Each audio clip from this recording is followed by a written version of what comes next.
Hey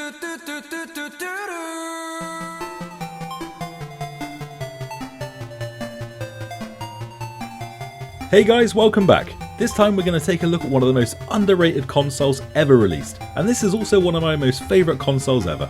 This got its release in the UK back in July 1995. The Sega Saturn was part of the 5th generation of consoles, along with the Nintendo 64 and the Sony PlayStation. I think the system's always been a little underappreciated. The 3D capabilities of the Sony PlayStation were just that step ahead of the Sega Saturn. But what this system lacks in 3D makes it an absolute 2D monster. And if you like your one-on-one fighting games, this is a system that cannot be missed. There's a few different controllers for the Sega Saturn. The first is the arcade stick. Really great for fighting games, but you'll never need to use this. There's also the analog controller for games like Knights. You'll never need to use this either though. The reason you'll never need to use these controllers is because the joypad that came with the Sega Saturn, particularly the D-pad on it, it's absolute perfection.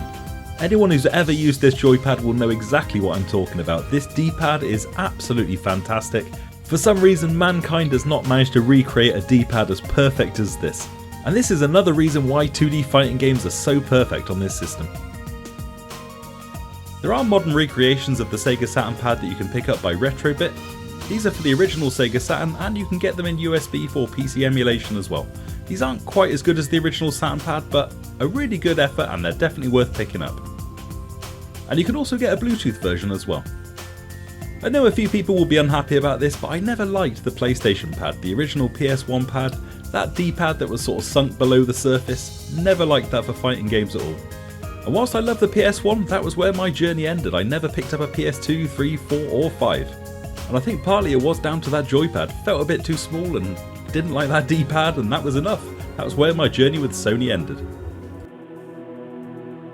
When it comes to the UK Sega Saturn games, we kinda got screwed over, at least with the initial release of games.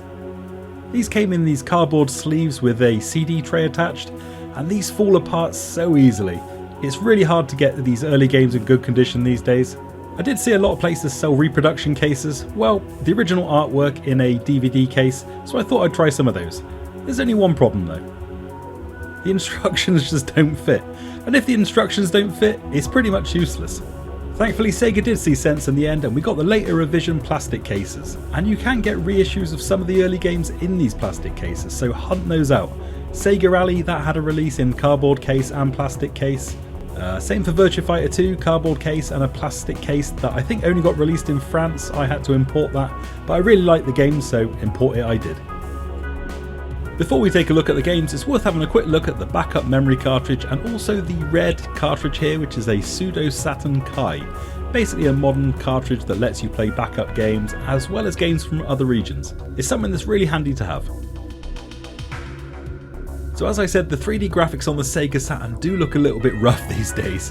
The PlayStation and the N64 kind of have the same thing, but not quite as bad. I think all three machines of this generation don't really hold up that well anymore.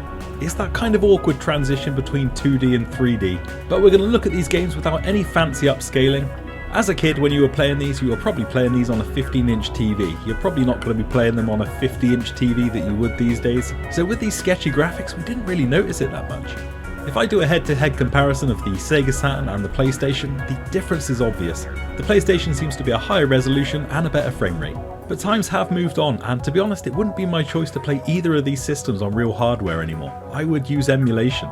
If we take this example of running the Sony PlayStation, this is kind of native resolution, and this is upscaled. Which would you rather play? No contest.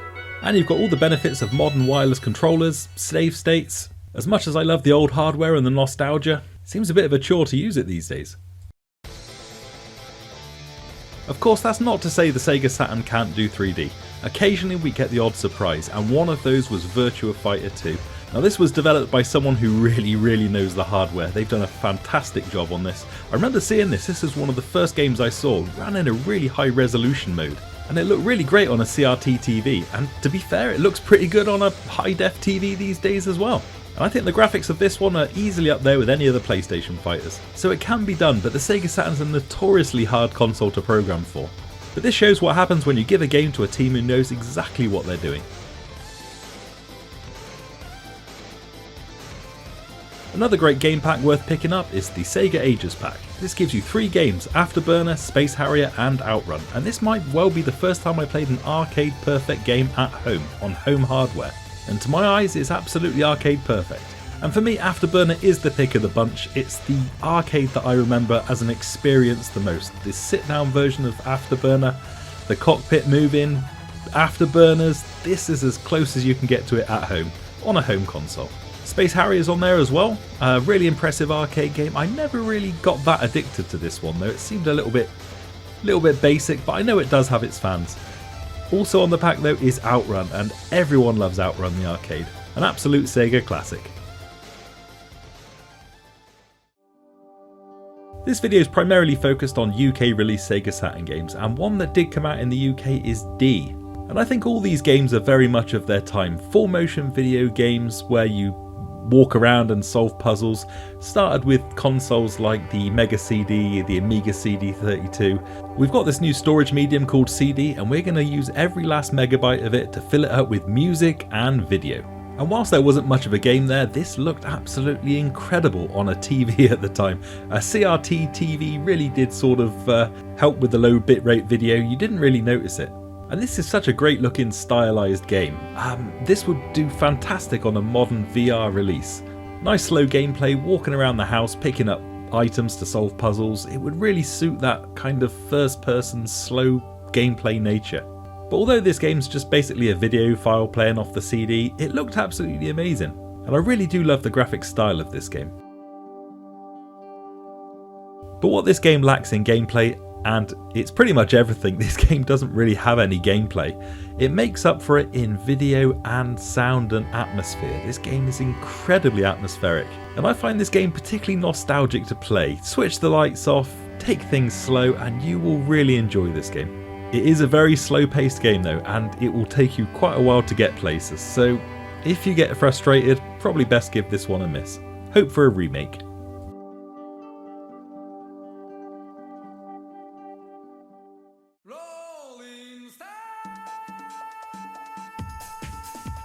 Another early Saturn game was Daytona USA, and that was another one that looked really rough. Lots of texture pop-in, didn't have that great a frame rate, and wasn't that much fun to play either.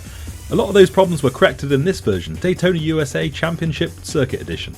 This was a good improvement on the original, better texture quality, less pop-in, and it ran a lot better as well. And there's also a version in Japan, I can't remember exactly what it's called, but it's a Japan exclusive, and that I think runs on the Sega Rally engine, which runs even better, so that is the one to pick up. This version's a big improvement on the original though, and definitely one worth picking up.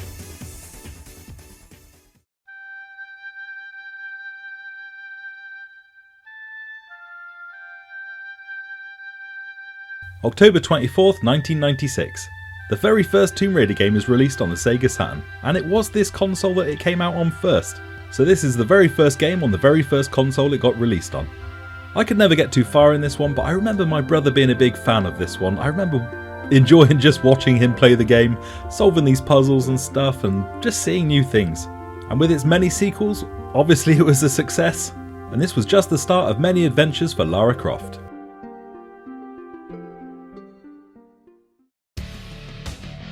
If you get involved with collecting for the Sega Saturn, a lot of the time you're better off sourcing your games from Japan. They're a lot cheaper and they come in standard CD cases, so if they get cracked, you can easily replace them.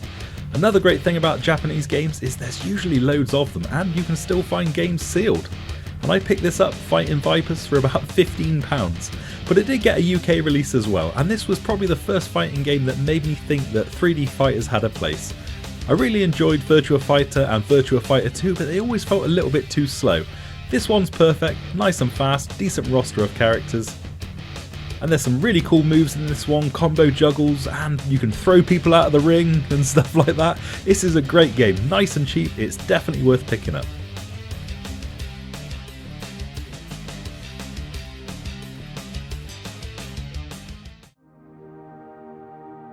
A really highly regarded RPG on the Sega Saturn is Shining Force 3. This got a UK release, but I've got the Jap version here as well. This is a huge RPG and it covered 3 different stories or episodes. Unfortunately in the UK we only got episode 1, we never got episode 2 or 3. It is a very good game though, and here's how I solved this problem. First of all, I sold my UK release of Shining Force 3 for £150. It does go for really good money. I bought a sealed version of the Japanese release for about £20, and I spent about a further £20 on this fan-made recreation. This includes all 3 episodes translated to English, and there's great artwork for it as well. Whilst I did play episode 1 when I had the UK release, I never actually got around to finishing it, so picking up this fan-made re-release has really made me want to make a start on this one, get through all the stories. I really like the Shining Force series, so it's just finding the time. But it shows you the vast difference in price. A used version of the UK release, £150, a sealed release of the Jap version, £20. Somehow the PC game Quake was ported to the Sega Saturn. This was in 1997, and you got to think, 1997, the first 3D accelerator, well not the first, but the first mass market 3D accelerator for the PC, the Voodoo one, got released this year. So even if you did have a PC, you were probably playing it with software rendering, no fancy 3D acceleration or anything like that. And this is a damn good port. It's got the CD soundtrack of the original, the controls are mapped perfectly fine, and it runs at a decent frame rate as well. This was a great cheap budget way to get into this fantastic game.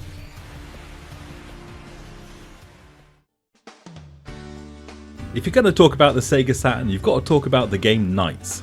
Now, I never really got this game that much. It was interesting to look at, but I never really found it that much fun to play. I think it was the first game that used the 3D controller though, although you don't need it to play.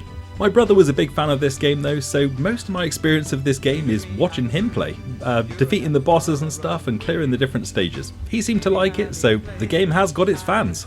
Personally, what I remember most about this game is the music. They had spent a decent amount of money on recording proper musical tracks for this game with vocals and everything. You're listening to the adult version of the game now with the adults singing, but they did a kids version of this as well. I think you had to defeat the final boss or beat the game or something, and you finally got the kids version at the end, and I really remember this song. It's really memorable to me. Knights did get a re-release on the PC, and I think there's a version on the Wii. I think I probably own it actually, but I don't think I've even played it. But definitely an important game on the Sega Saturn, this one.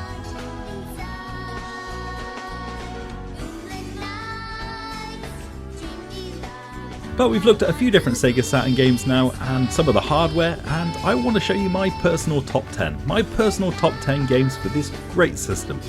And you won't go wrong with playing any of these games.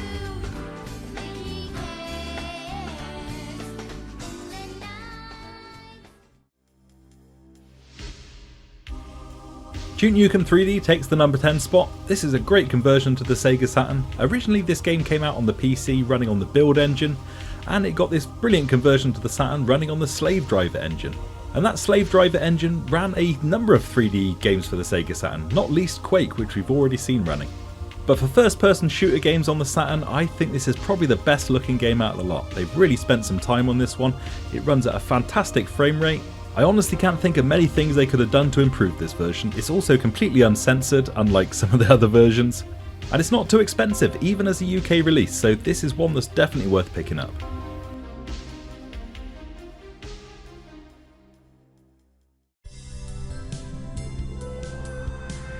The game that coined the phrase survival horror.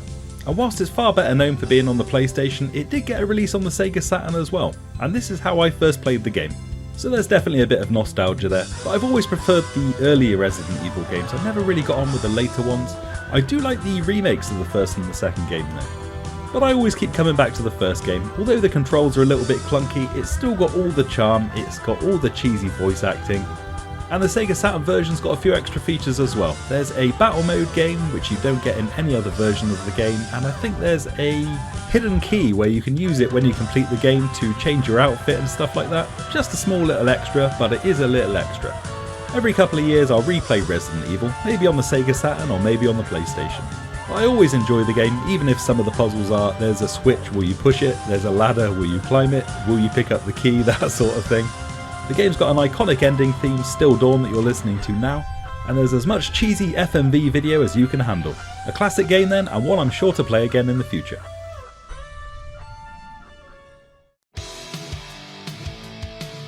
This game was always going to make the list, and this was the second game I ever saw on the Sega Saturn. I can't tell you what the first game was because it obviously didn't make an impression, but this was definitely the second. Back in 1995 or 1996, Sega actually came to our school.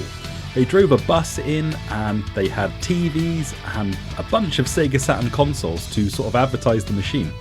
It was really strange, we never usually got anything like that at our school, so to have Sega come to the school was really a bit strange, but I remember getting on the bus and they had a bunch of different games on demo, and whatever that first game was I don't recall, but we asked had they got Sega Rally.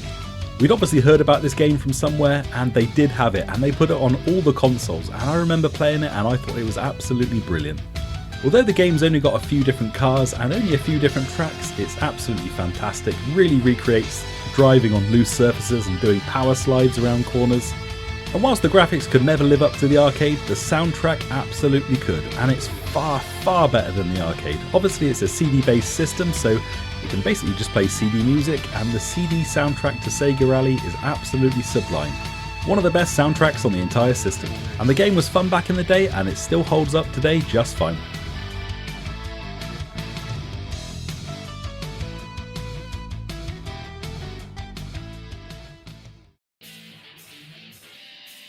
The House of the Dead is easily the roughest looking game on the Sega Saturn in my opinion. All the textures are really low quality, but I don't care. This was the home release of the arcade game that I loved. The light gun game, the #1 light gun game, still to this day in my opinion. House of the Dead, even with its technical shortcomings, this was a great game to play. And whilst I think we played this back in the day with the light gun, I actually preferred to play it with the joypad because you could easily reload, so rather than just taking pot shots, you could basically just use the control pad as a machine gun and just machine gun everything, and I think I could beat this game without losing a life. I think I probably took a couple of hits, but I could do it without losing a life. It's got all the great music of the arcade and the sound. It does have loading in between levels, which does kill the progress a little bit, but it's House of the Dead and I still love it.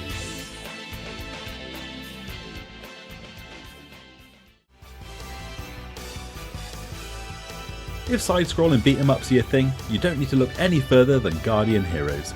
This is a great brawler, as well as having some built-in RPG elements as well, and the game really comes into its own with two players with different skill sets working together, juggling enemies. It's so much fun.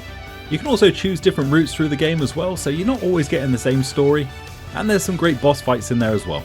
Guardian Heroes unfortunately is one of those games that's gone up quite a lot in value. You probably won't get a copy of the UK release for probably less than £120, even more if you buy it in good condition. Again, get a Japanese version, it's going to cost you about £50, and that's money well spent. The game was re-released on the Xbox store. I picked it up on the Xbox 360. I'm not sure if it's still on there, but it's worth seeking out. Early on in this game, if you're playing 2-player or even if you're playing 1-player, you pick up an extra character. This CPU character is really tough, and it just adds to the absolute carnage that playing through this game is. This game's not just a great beat 'em up game for the Sega Saturn, it's a great beat 'em up game full stop. Make sure you can find a copy and give it a go.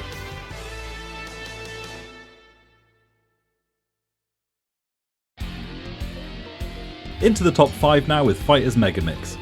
This is the best 3D one-on-one fighter on the system. It combines the fighters from Fighting Vipers and Virtua Fighter.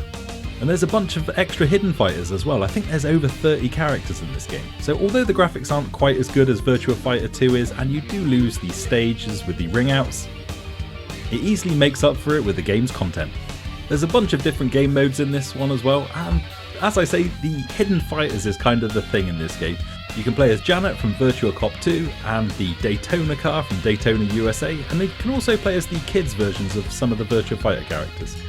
This game still plays really well today, and you can find it for not too much money on eBay.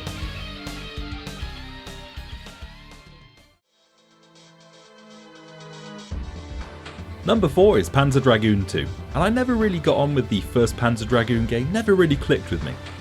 The second game, however, is very different. Maybe it was something to do with the shooting or the targeting system, but it just seemed like a vast improvement over the first game. This game's also helped by one of the best soundtracks on the system. This game actually has quite a decent amount of replay value. There's about 7 different endings in this game. It's kind of based on what you shoot down, your hit rate, and the directions and stuff you do in the game. And that also influences the dragon and stuff you fly around on. It kind of reminds me in a way of a more modern version of Afterburner, but you can see around you 360 degrees, so you can shoot behind you, left, right, above, below. And the game's got a great lock-on system with these rockets. When you're targeting multiple enemies, letting off massive loads of rockets at enemies. Really great fun. There's a bunch of different bosses in this game as well. And my biggest memory of this game was seeing the dragon fly for the first time as you go over the edge of the cliff. It looks like nothing these days, but this was really cool to see at the time. The first Panzer Dragoon game since had a HD remake, so I'm really hoping the second game gets the same treatment. This is one you're not going to regret picking up.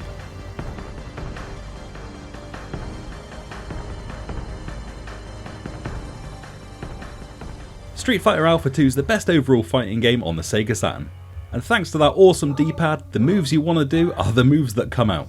The controller really excels in this game. With some of these games we've seen the PlayStation version always seems to run a bit better, 3D games and things like that, but when it comes to 2D fighter games, the Sega Saturn reigns supreme. In this game you get more frames of animation on the fighters and there's quicker loading times as well, and I don't think there's any slowdown like you get in the PS version.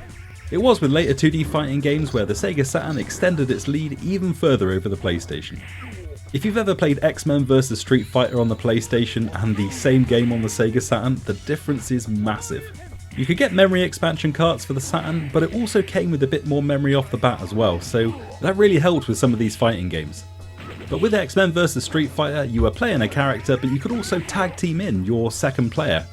On the PlayStation though, you couldn't do that. You could tag them in for one move only, one single move, predetermined move, but you couldn't tag them in, down to the restriction of the PlayStation's memory. That was not a problem on the Sega Saturn. But back to Alpha 2, and this is probably one of the best Street Fighter games ever made. For me personally, I would put it just behind Street Fighter 2 Championship Edition. It's got a fantastic combo system, awesome graphics and music, and again, I keep going on about it, but that D-pad was absolutely made for this game. There's a bunch more characters compared to the first Alpha release, and me and my brother put hours into this game back in the day.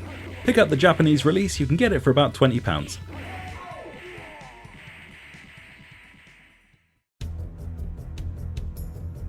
Exhumed is number 2, but you probably know this as Power Slave if you're from the US. This is my favourite first person shooter on the system, and this game recently got a remake, so you can pick this up on Xbox, Switch, PlayStation and PC. And I just picked it up on Xbox myself, so I'm currently playing through this game remastered and it's every bit as good as I remember it. And I'm really enjoying revisiting some rooms and corridors and things like that I haven't visited in 25 years. There are set specific levels in Exhumed, but it's a bit like Metroid. It keeps getting compared to Metroid, this game, and it has a small element of that where you're picking up new abilities that let you get to different places in levels you've previously cleared, so it has got a bit of replay value. And there's also 30 hidden collectibles in this game. Of the team that developed the game, they've all got their own little doll character. So once you've cleared the game, you can go back and through all the different levels and find all these little collectibles. And this is a rare time where the Saturn reigns supreme over the PlayStation in a 3D game. The Sega Saturn version's got a better lighting system, and due to the PlayStation's lack of memory, they had to sort of restructure some of the levels so not as much was visible on screen to avoid slowdown, and the geometry on some of the levels is simplified as well. So console wise, this is the one to get. And this is the third game in the series that runs off that Slave Driver engine, the game engine that ran Quake and Duke Nukem 3D. I think this game was the first one created on that game engine. And it's really good. The game doesn't have that much slowdown and it's nice and fluid, and it's a great game for the Sega Saturn. And well deserving of that number 2 spot. It won't be a surprise to anyone who's seen my previous videos to see Shining the Holy Ark at number 1. This is my most favourite Sega Saturn game of all time, and it's probably one of my top 10 games of all time as well. And for your favourite games you've got to have multiple copies, so I've got a UK release of this and 2 sealed Japanese releases and the player's guide as well. Not that I need it anymore. I've put hundreds of hours into this game over several years now, and I still love it as much as the first time I played. But it's getting to the point where you've kind of got to play it every couple of years to allow yourself to forget a few things, you know? It's that one game I wish I could mind wipe and start all over. I do like a nice dungeon crawler game and multiple classes, and that has that. It's got a great story, and the soundtrack of this game is one of the best on the system. My brother was the first one to buy this game. He brought it home from the game shop, but it never really grabbed him. I was absolutely blown away with this game. I played it far more than he did, and I basically ended up completing it. I bought a Sega Saturn myself and this game, that's how much I loved it. I've always enjoyed the turn-based battle system of this game and other games like it. It just allows you to be a bit more strategic. This game's basically a dungeon crawler with large dungeons in different areas of the map, bosses at the end of it and items you've got to pick up. And it's got the traditional levelling up, getting cash to buy weapons, armour, that kind of stuff. And I find the pacing of this game just about right. There's probably one or two areas where you do need to spend a bit of time grinding and levelling up, but it's never that bad. And you might need a couple of go at the bosses as well. Some of the bosses in this game get quite tough, but the difficulty is just about right, I'd say. Each of the various dungeons in this game has got puzzles in it, so it's not just mindless hack and slash. There might be the odd bit in the game where you need a pencil and paper, old school, to work out some puzzles. There's also a secret character in this game that you can pick up to join your team if you know where to look. I keep holding out hope for a remaster of this game. I'd love to see a physical release of this game on a more modern system, maybe with a few quality of life improvements and maybe some extra dungeons and some extra items. That would be awesome. This one is starting to go up in price. My sealed copies, I probably didn't pay more than £15 for them, but it is a game that's going up in price, so if you do want to get this one, if you don't get it now, you might not get it. But I love this game and it's thoroughly deserving of that #1 spot.